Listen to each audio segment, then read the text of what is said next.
गाड़ी तबाह होने के बावजूद एक शख्स नमाज अदा करता है। आज की वीडियो में जानेंगे एक ऐसा वाक़या जिसको सुनकर ईमान ताज़ा हो जाएगा।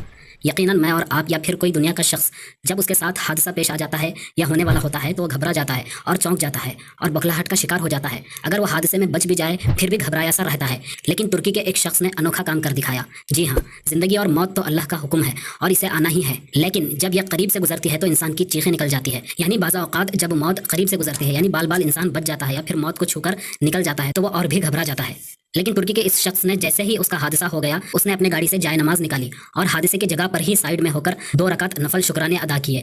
वो अल्लाह से शुक्र अदा कर रहा था कि उसकी जान बच गई। सुभान अल्लाह, इस शख्स ने बहुत अच्छा काम किया। इससे औरों का ईमान भी ताज़ा होगा। तो आप इसके ईमान का अंदाज़ा इस बात से लगा सकते हैं। अल्लाह मेरा और आपका ईमान भी पुख्ता करे, आमीन। सोशल मीडिया पर यह वीडियो खूब वायरल की गई और लोगों ने इसे खूब पसंद भी किया। उम्मीद है आपको भी ये वीडियो अच्छी लगी होगी और ये इन्फॉर्मेशन पसंद आई होगी। अगर इन्फॉर्मेशन पसंद आई है तो इस वीडियो को लाइक करें और चैनल को सब्सक्राइब करें। मैं मिलता हूँ अगली वीडियो में। अल्लाह।